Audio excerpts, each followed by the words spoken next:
watching Where Are They Now with your host, Dianne Hart. Now here's Dianne.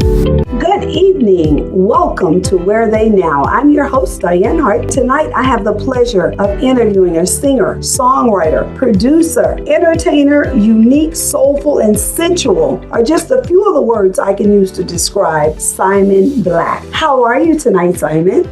I'm good. How are you, Dianne? I'm blessed. I have no complaints. All those I have, I'm going to keep for myself. That's right. Let's get started. Okay. Where are you from? Born and raised in Detroit. I've lived here most of my life. I did live in New York for a little bit of time.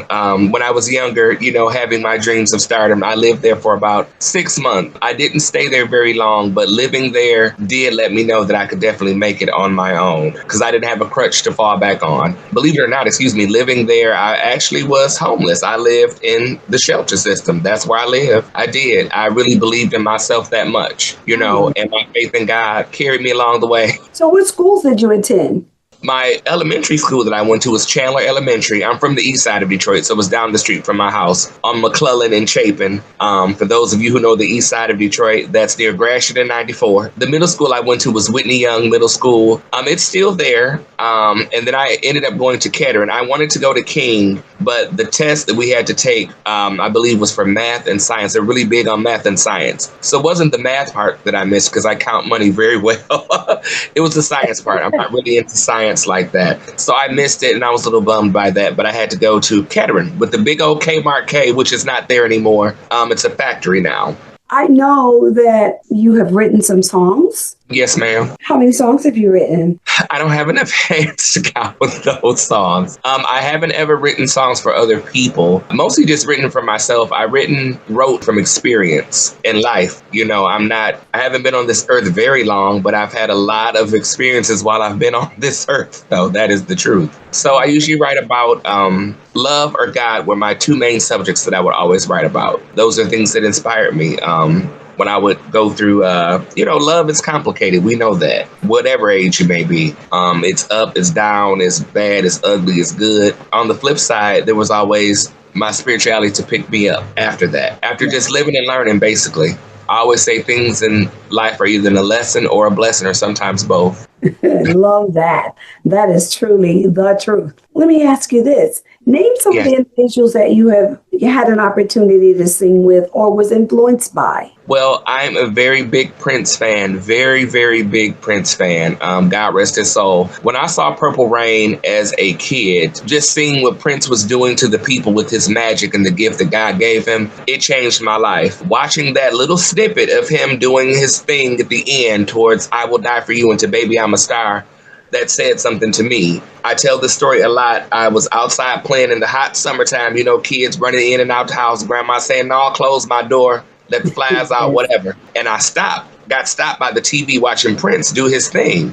In my head, note to God, whatever he doing, I want to do that for the rest of my life too. So Prince very inspired me a lot because he was different. He wasn't ashamed to be an individual. I believe that you have to be true to your art and who you are. That's what will set you apart. Some of the people that I had the pleasure of performing with that are still alive, Thornetta Davis, I had the pleasure of performing with her at the Blue Nile. Sharon Love Jones, friend of mine, she put together something and we got a chance to perform together. Also, Colonel Abrams, for those who are old enough to know who Colonel Abrams is.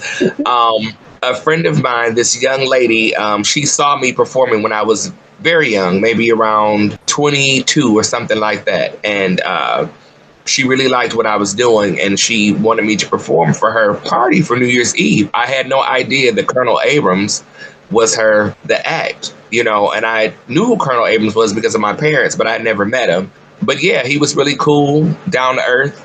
And I said, well, what did you think of my show, Mr. Abrams? And he said, you knocked my socks off. Now, people who know Colonel Abrams know that he's never wears socks. Winter, spring, whatever. He never wore socks. So if I knocked his socks off, he didn't have on any, that must have been I really did something good. Yeah. A couple of local talents I performed with, like Elise King, Misty Love, Sharon Love Jones, just to name a few. Nina Simone Neal, Faye Bradford, my uncle T. Pablo. Amen. I've had the pleasure of performing with some pretty good people. To be such a young guy on the block, you know what I mean, with some great legends, some great people. So I'm really blessed to have done that. Yes, you have really performed with some awesome, awesome people. Several of those folk I've interviewed before, but Amen. yeah, yeah, some bad folk that you have asked Okay, me yeah, they to come are. and interview. Yep, yep, they are. So let me ask you this. We started out talking a little bit about what it was like growing up, well, going off to New York and being in New York by yourself without any support. What was that really like? That had to be very, very difficult. Was that a difficult time for you? It was a difficult time, but here's the story. So when I went, I told my grandmother I was going. My grandmother was still alive at the time, and that's who raised me. That's who I lived with. Like I said, I was a really young man. I was like in my early 20s, like 22, 23. And I Hmm. said, well, Granny, I'm going to go to New York and I'm going to see what happened. And she said, okay. Now, I had money for a two-way ticket. I chose to buy a one-way ticket purposely. I didn't tell her that. And I went, and on the way there going, there were so many different confirmations from people that I never knew. Just by looking at me, they were like, "Where are you going?" I'm like, "I'm on my way to New York." And they was like, "You must be a singer." And I was like, "Yeah, how'd you know?" And I've been hearing that all of my life since I was a kid, even when I was not as comfortable as I am with my voice or who I am. I've heard that all my life. I was very shy, believe it or not. I was a very shy I don't think individual. Yeah, I was very shy. No one believes me. I was very shy when growing up, but I got to New York, and when I got off of the bus, I took the bus, the Greyhound to New York. When I got off of that bus, I felt alive. I felt like, well, maybe this is home. But it's really a tough city if you are not prepared for that. Sometimes I did feel like, am I making the right decision? Why am I homeless when I have a home? But like I said, my spirituality, God kept me going. If this is something that you want to do, faith without work is dead. So I so. did really step out on faith. And when I did that, I learned a lot about myself. I learned that I was stronger than I thought. I didn't need the crutch of my grandmother or the crutch of that stability to make it, that if something should happen, I would be able to make it still. So I ended up coming back home for my own personal reasons because I felt like I got lost as far as focus of what I was Right. doing. It was a fun time, good times, very radical times because it was New York. And it was a different place away from home. I had an opportunity possibly to have been discovered, but I wasn't willing to take the risk of losing my bed at the shelter I was living in. It was the dead of winter, and anyone who's ever been to New York, their winters are colder than Chicago winters when the hawk, as they call it, on Michigan Avenue comes down because we're off the Atlantic Ocean. I wasn't willing to take that chance. So that being said, I came back home 6 months later. I was different, and my grandmother said, well, there's something that's different about you. I was like, I think I'm growing up, Granny. I think I'm growing up. Oh, yeah. Wow, wow. What an inspiration for people who think that they cannot make it. Yeah. But you're telling them, oh, yeah, you absolutely can make it. You just have to know who you are and have faith to keep it moving. Just And don't give up. yeah, That's right. believe in it. Yeah. Absolutely, absolutely. Well, what we're going to do, we're going to take a break. And when we Okay. come back, we're going to talk about this song, Nothing Matters. And we're going to talk a Okay. little bit about that song on the other side. So we're going to take a break and we'll be right back. Hey, hey. Yeah, yeah. Nothing matters when you feel it, baby. No, no. Said nothing matters when you feel it, baby. Baby, ever since the day I met you, can't control myself. And these feelings I've been having, boy, you don't want nobody else. 'Cause it's you, baby. And it makes me feel so bad. Don't know what I would do without you if you went away. Got me chosen for you, baby. Can't you night and every day? 'Cause it's your love, baby. And I just can't help myself.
enjoy, baby. Just relax, baby. Hi, this is Dianne Hart. Be sure to catch my shows as we interview politicians and special guests on Wednesdays at 7 p.m. on The Opening Statement, the Lit TV network on Roku. Also, watch Where Are They Now as I interview entertainers of yesterday and today at 7:30 p.m. Detroit Hot TV on Facebook. Thank you.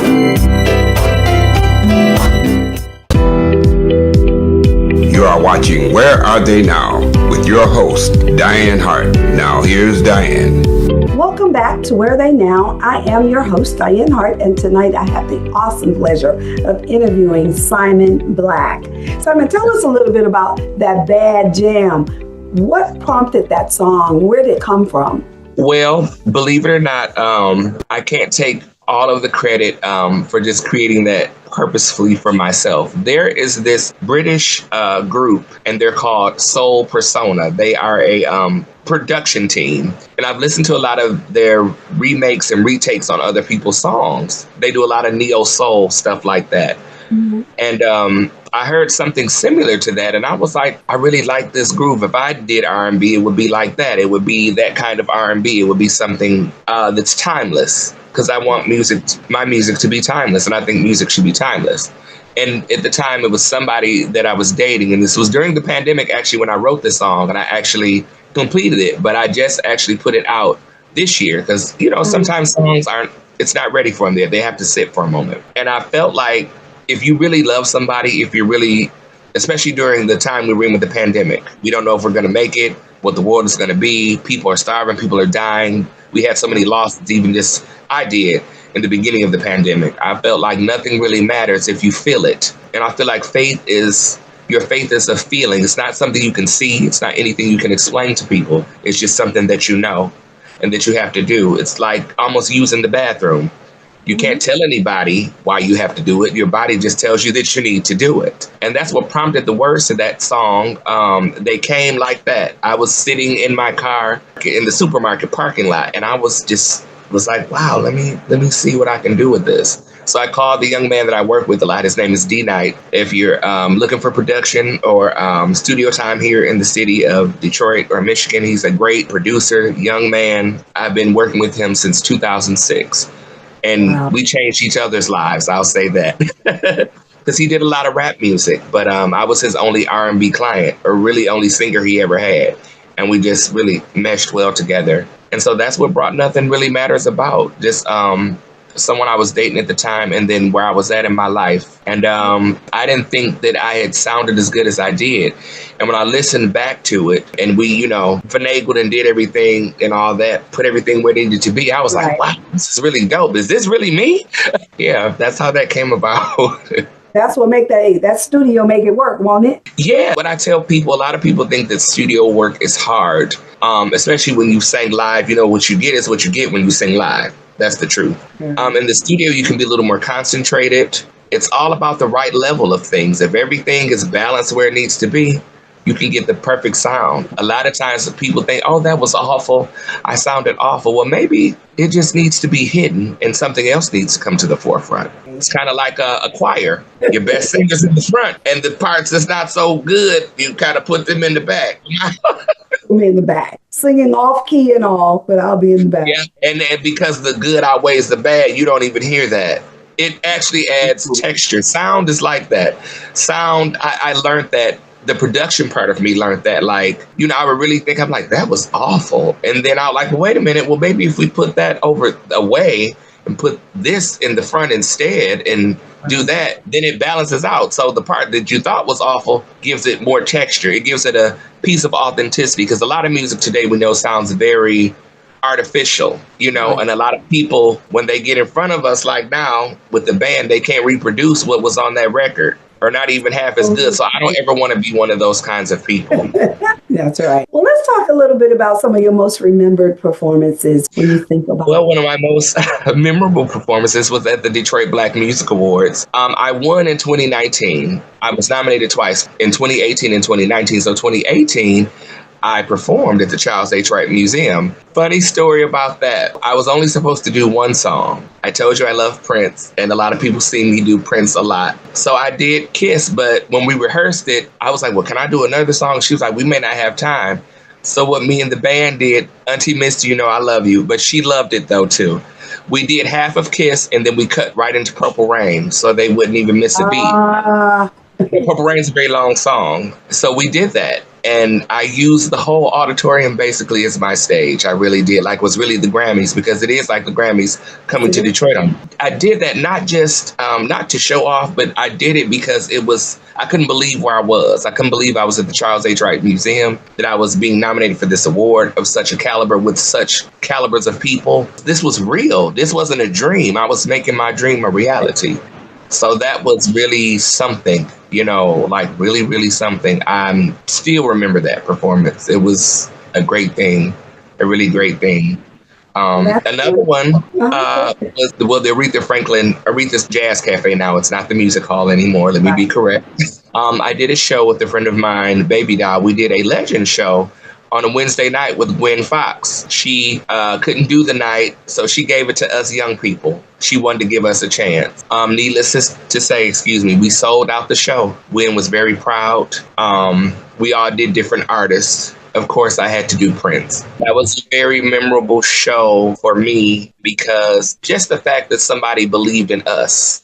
A lot of times, and I find this is not just in Detroit or Michigan, in the music scene period, locally, you find that a lot of times when new talent comes on the scene, it's hard for them sometimes to get their foot in the door. Like, they have to really show what they're made of, like if they're up to caliber. And she gave us a chance, and she let us do it, and she was very proud of that. And we touched so many different people. The fact that we did that, and we were at such a place as the music hall. Or Aretha's Jazz Cafe. My performance with Colonel Abrams, of course, was very memorable. He was like a celebrity, Those are some of my most memorable. And then always, my humble beginnings, always in the kitchen, singing horribly off key when I was a child for my grandmother, and getting on her nerves. But she knew that it was something there, because she never scolded me about it. So did anybody else in your family sing? Yeah, I have an uncle that sings. He's gone on to be with the Lord now. He was with a group in the 60s. They had like a doo-wop group or whatever. But you know how a lot of things were back then. They sold their rights to their music, so they got the bad end of the deal. Mm-hmm. What I admired about my cousin Tyrone is he could sing in different languages. He also could sing opera as well. So I used to always call him a Black Pavarotti, because he was a larger guy and he could sing those songs like that. I was like, that's really a gift to be able to go between the styles like that. A lot of people can't do that. I had a cousin who was a singer, my favorite cousin. She passed away as well recently this year. She was a great actress, a great singer. She inspired me a lot to just be me. Also, Michael Sandelin. I found out, believe it or not, at the Detroit Black Music Awards that we were related, because he was speaking to my cousin, and she said, "Hey, Unc," and I was like, "Unc?" She said, "Yeah, that's cool. Isn't that something? Isn't that something?" And he's a DJ, and I DJ too, so you never know who you're related to. The world is very small, very small. It is very small. Yeah. So are you currently promoting any shows? No, I'm not promoting any shows exactly right now, except the ones that I'm DJing at, actually. I do karaoke Monday and Wednesday nights at Minjo's on 6 Mile and Hamilton here in Detroit. I'm on Thursday night. I'm the DJ there. And sometimes one Tuesday a month, I'm downtown at this place called Speaker Box. I'm actually there tonight DJing. So if you guys want to come on out, come on down and see me, and let's have a good time. If you like house music, you like to dance, come on down for a good time. And that's every Tuesday? No, once a month every Tuesday. The Tuesday varies. It seems like it's usually either, that I've noticed, has been a pattern, the first or the third Tuesday. If your fans would like to find you, tell them where they can find you on what social media platforms. Sure. If you want to find me on Instagram, it's SimonBlack313.cad, because I like Cadillac. I do. That's my favorite car. If you want to find me on Facebook, it's just simply Simon Black. If you want to find me on SoundCloud, it's Simon Black 313 on SoundCloud as well. Also on YouTube, it's Simon Black 313 as well. You can find all of my music videos and things that I've uploaded, so everything has its own topic and subject. Also, if you're on Twitter, It's Simon Black 23 on Twitter. I don't know how many people are still on Twitter. I still tweet sometimes for political stuff and things of that nature. I just about quit Twitter altogether when Elon Musk took it over. Every now and then my team will tweet for me, but yeah. Every now and then it's not really I kind of fell out with Twitter, so I don't really go on Twitter. Of course, I have a Twitter page. I'm not. Or X or whatever they call it now. We're going to take a second break, and then we're going to play your other song, You've Got Me, and then we'll talk a little bit about that song. Okay. Right back. I never felt like this before, babe. Never felt like this before, babe. Never felt like this before, babe. See, when I saw you, I knew you were the one. I knew you were the one. And ever since that day, well, let me explain how I feel, baby. You say you got a right to know. You say I had enough time. You say I can't just come and go. In and out of your life. But you got me so gone. You got me so gone. This is an original You got me so gone. And I don't want to ever let you go. Now baby, I'm the man. The only one that's right for you. I know I made mistakes before, but give me a chance and I'll be true. Now baby, can't you see that I'm trying the best I can. And baby, can't you see that I'm like putty in your hands? 'Cause you got me so gone. Enjoy. You got me so gone. You got me so gone. And I don't want to ever let you go. You got me so gone. Said you got me so gone. This is another info. You got me so gone. And I don't wanna ever let you go. Baby, can't you see? Baby, can't you see?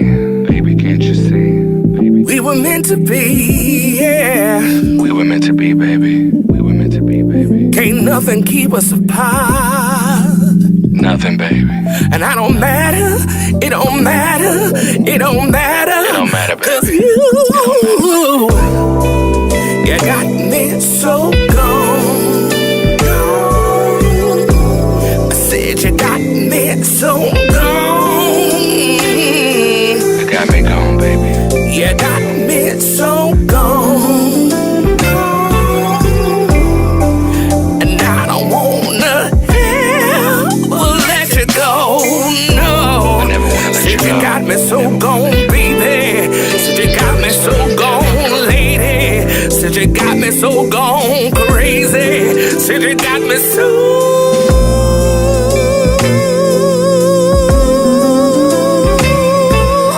And I don't wanna ever, I said let you go, no. Never gonna let you go, baby.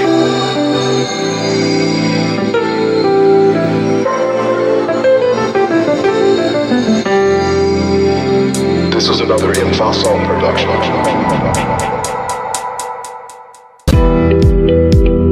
You are watching Where Are They Now with your host, Dianne Hart. Now here's Dianne. Welcome Welcome back to Where They Now. I'm your host, Dianne Hart, and this evening I have with me Simon Black. Tell me a little bit about You Got Me. What inspired that song? You Got Me and was inspired by actually beautiful women, believe it or not. I tell everybody, anyone that knows me know that I always say that women are my inspiration.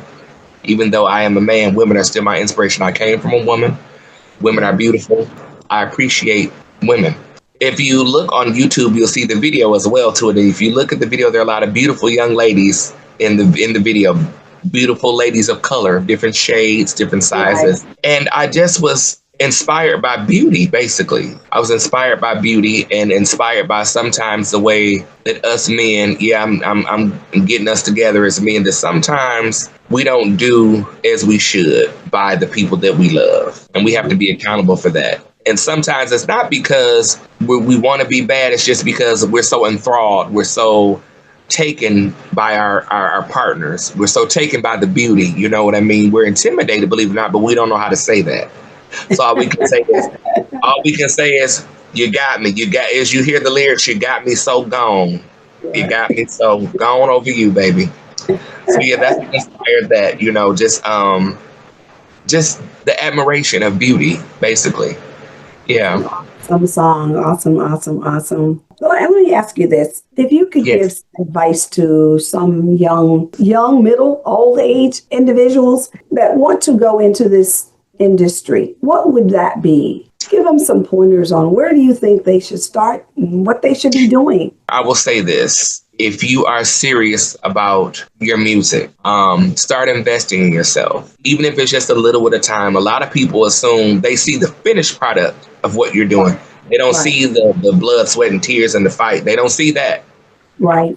That's the part that's the most important, that makes memories. Invest in yourself, whether it's voice lessons. Even if you're the best singer, still take voice lessons because you need to keep your instrument polished. Start going to open mics, getting yourself out there, letting people see what you can do. Meet new people. You never know what that may do. YouTube, we have so many things with social media now as we didn't have back in the day, that you can self-promote yourself. You can video yourself. You can get pointers, critiques from other people, things of that nature. Search out people who are, even if they're starting out, beginning for talk shows, blogs, whatever, to be featured on there. The more you're out there, the more people will know who you are and will begin to see you, what you're doing. And that will inspire you to want to do better because people are cheering you on. You create a support system of your own. Because sometimes we think that those that are closest to us may support us, and sometimes they don't, just for whatever reason. It's not necessarily a bad thing. But all things work together for the good of those who love the Lord according to his purpose to glory for their lives. When you think about the business aspects in the music industry, what kind of conversation would that be? Well, with the business aspect, always be clear in what both sides are getting, what both sides expect, and get everything in black and white. Because I know we assume, we're friends, that's my friend, and we can word of mouth and shake hands. No, get everything in black and white, even if you have to tape record the conversation. Or if text is black and white, email is black and white. People don't understand that. If they say, hey, I'm gonna pay you $25 to show up, and you get there and they say, well, the door ain't right, I can't pay you. You pull out this, hey, this is what you said. Now, I know that sounds minimal, but you're worth your time. Your time is valuable and you can't ever get it back. So remember to keep things in black and white. That, for me, the business aspect, always know what you expect, know what you're getting, and be okay with that. If you're not comfortable with it, don't do it. Even if it sounds good, if you're not comfortable with something's telling you, trust your gut feeling. If it's telling you don't do it, don't do it. Because usually it's right. We've seen so many people get taken by it sounds good, it looks good, but it's not good for you. Now, you gave them a mouthful because I think that is critically important to understand that I said I would be there at 8 o'clock. I'm there at 8 o'clock. You said you were going to give me $10 just for showing up. I'm here now. So give me my $10. That's it. Absolutely. Because no matter what the dollar amount may be, go on what you said, period. Because you are correct. They might say, well, I really didn't make any money tonight. Well, that's not my problem. Right.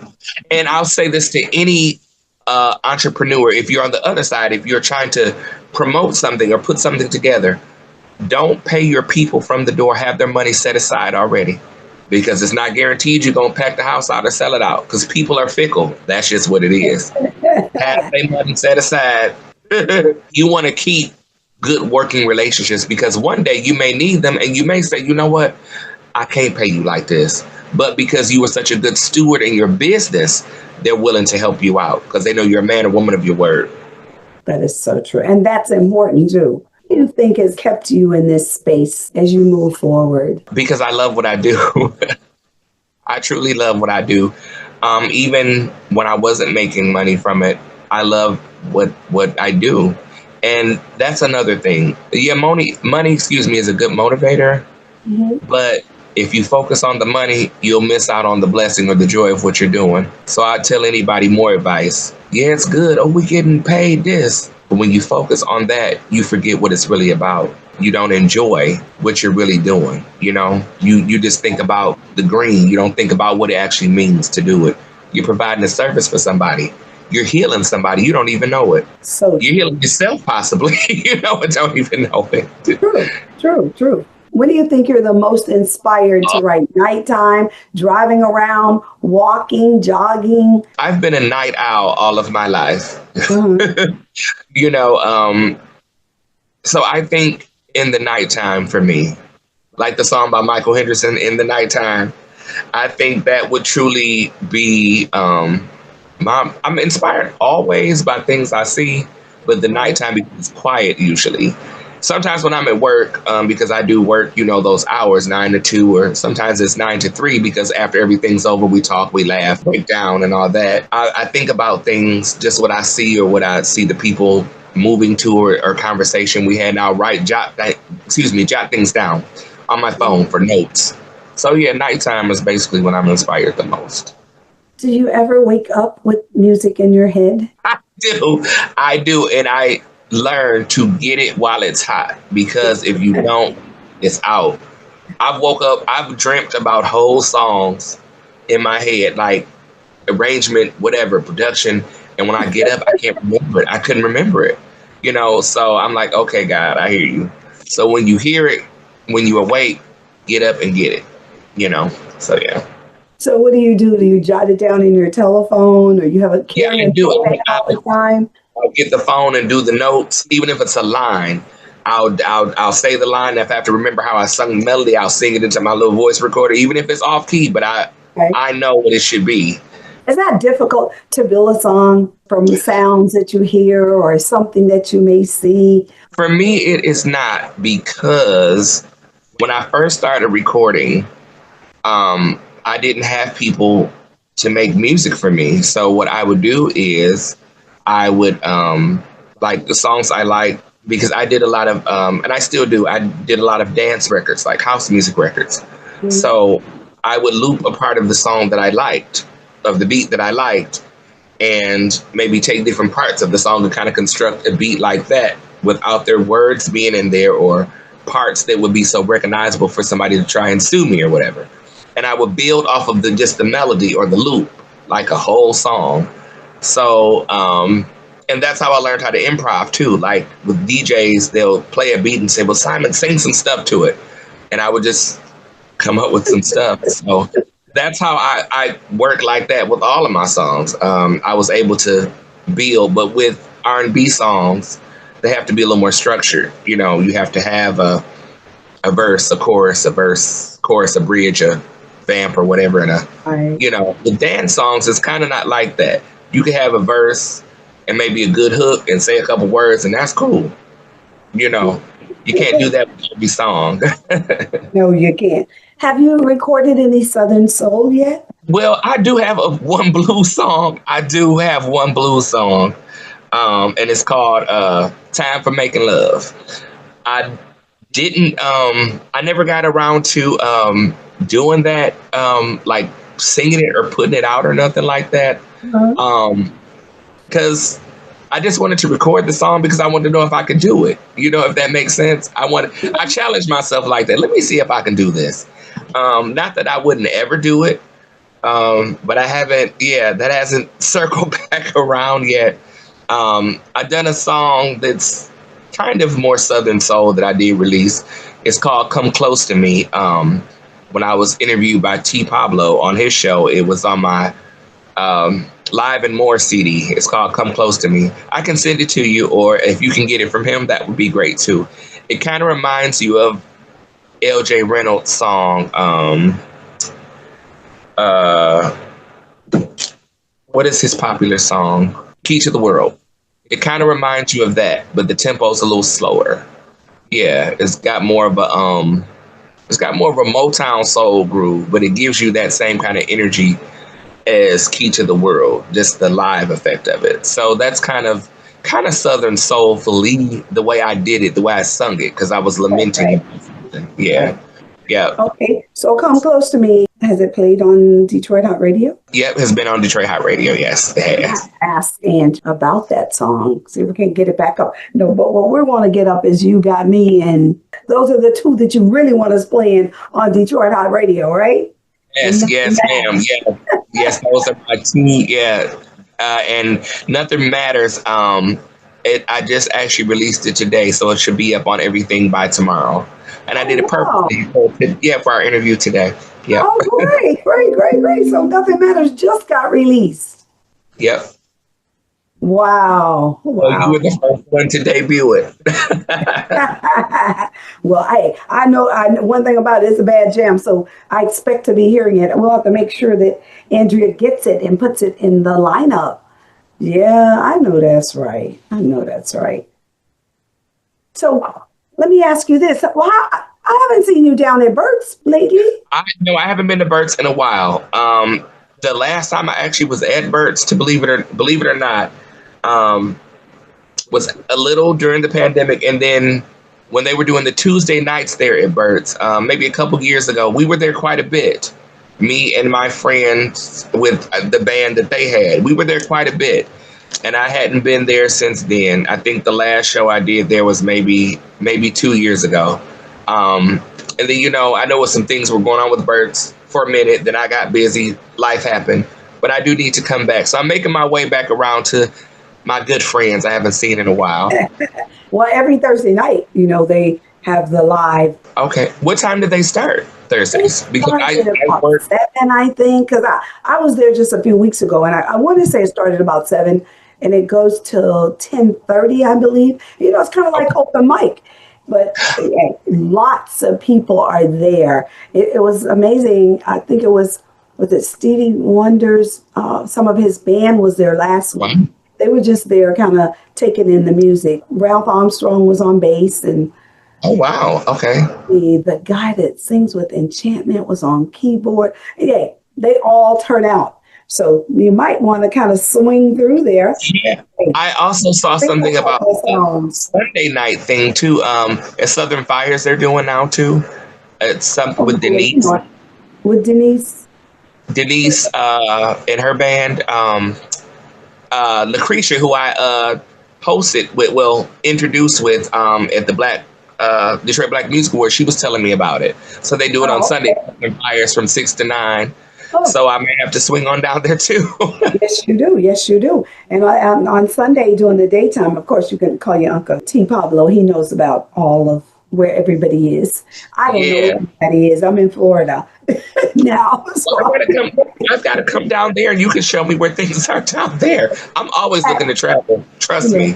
Come on to sunny Florida. Listen, that's where I live. I live here in Tampa, Florida. So I'm in Florida, but I'm back and forth between Detroit and Florida. You all have something going on every day. Sunday night is Nina Simone at the club. Woodbridge, that's at night. Yeah. Yeah, and then Misty Love has Monday night, Misty Mondays. Yeah, and I was telling her, no, I miss her Mondays because I usually work on Monday nights. That's why. Because she sent it to me. She's like, "Why haven't I seen you?" And I was like, "Well, by the time I'm off, even though it's 1:30, you guys are about to be done." So, yeah.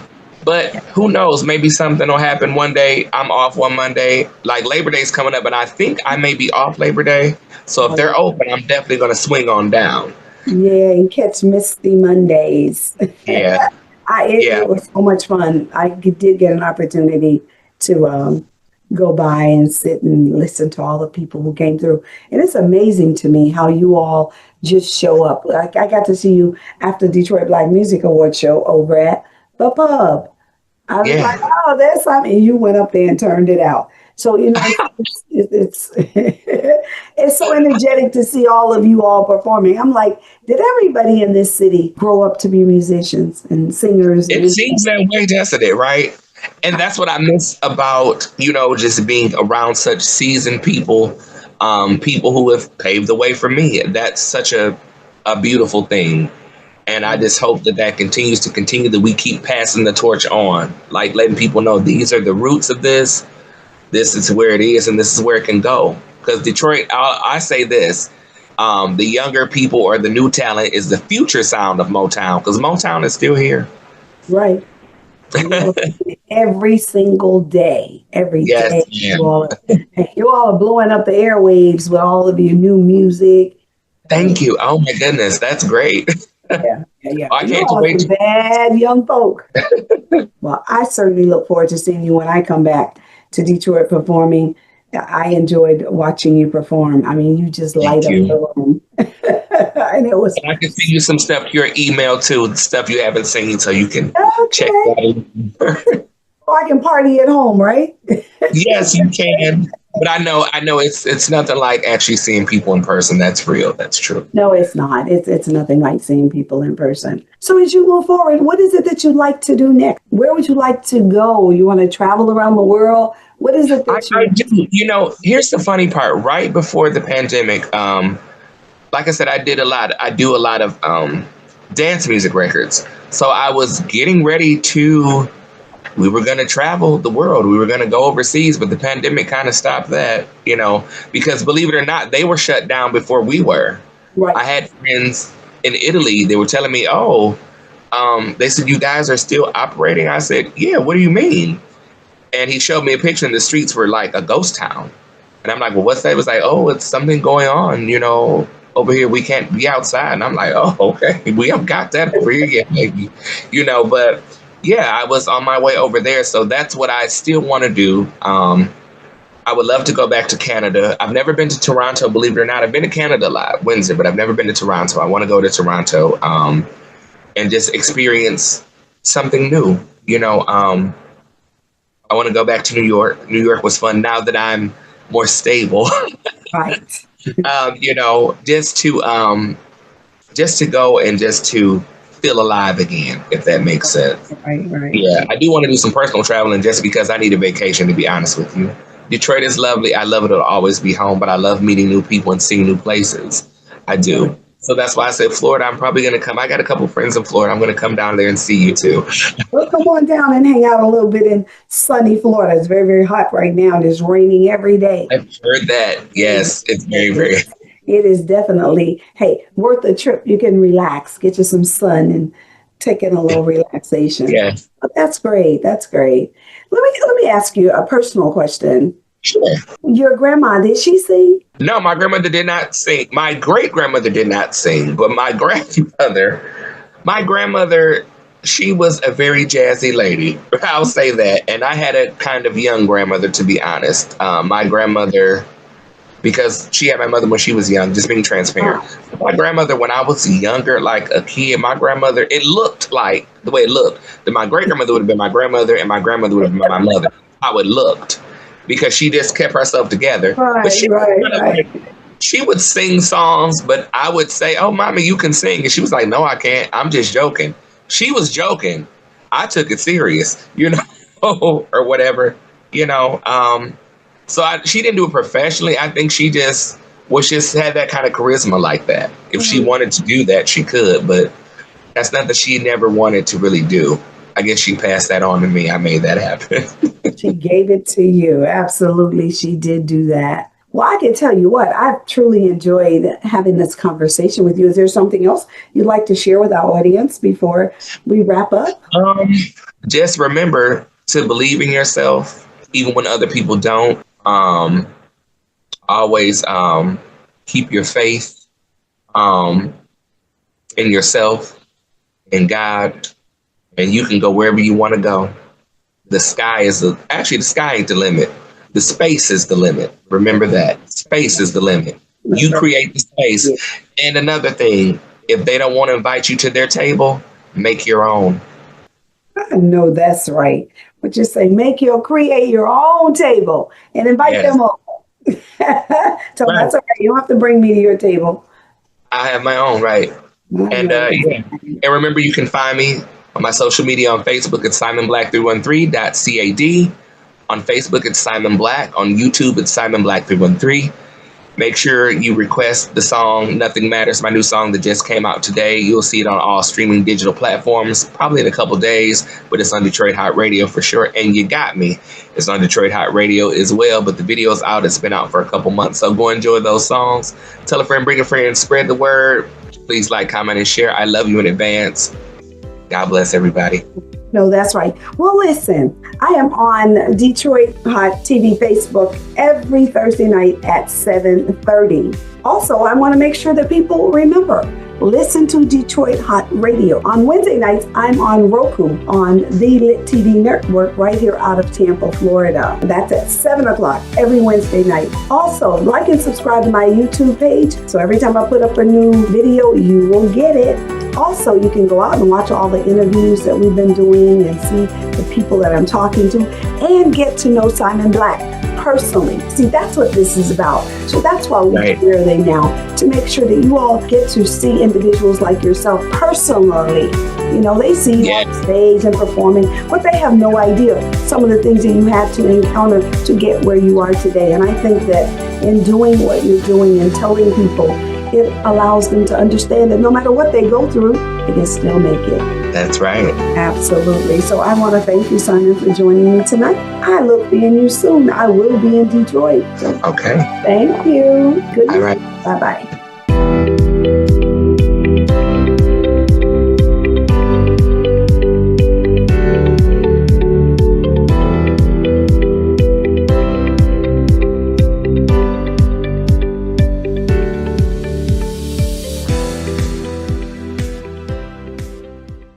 It's a new day for Detroit radio. It's internet radio. Make sure you're streaming in your car. Detroit's digital radio station for a new generation. DetroitHotRadio.com. Terrestrial radio can't do what we do because we are setting a new standard in Detroit. The best Detroit artists are here, along with all your national favorites. The most music 24/7 by all your local favorites, like Anita Baker, Michael Henderson, Kim, So how did you find your way back in and the Dramatics.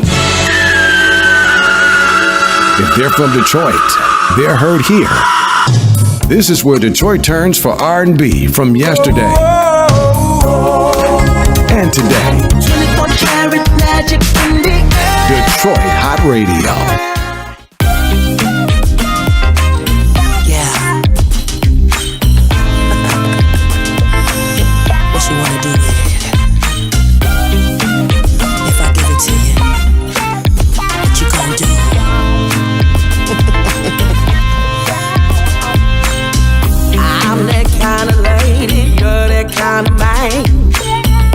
Touching me on the floor, caress me with your hands.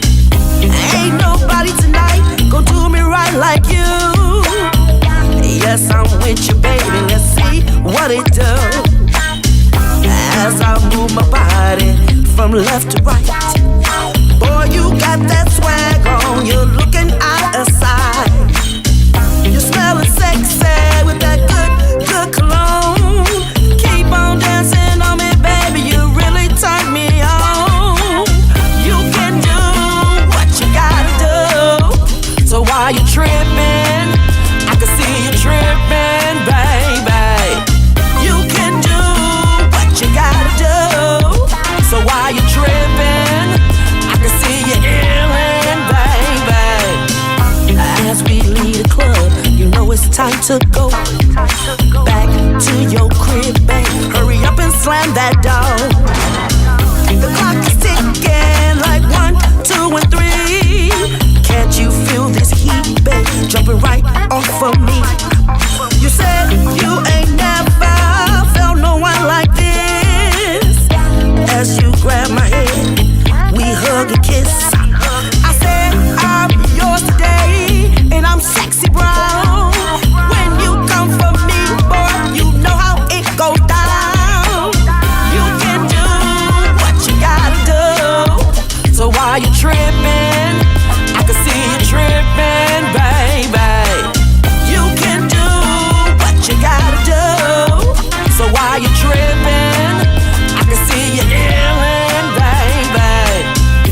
can hug me from the front, you can hug me from the back. Make me grab my head, babe, I'm gonna have a heart attack. You can squeeze me from the right, you can squeeze me from the left. Make me grab my legs, babe, I'm running out of breath. You can hold me from the front, you can hold me from the back. Make me grab my legs, babe, I want it just like that. You can kiss me on the right, you can kiss me on the left. Make me grab my legs, baby, I'm running out of breath. You can do what you gotta do, so why you tripping? I can see you tripping, baby. You can do what you need to do, so why you illin'? I can see you illin', baby. You can do what you gotta do, baby. You can do what you need to do, so why you tripping?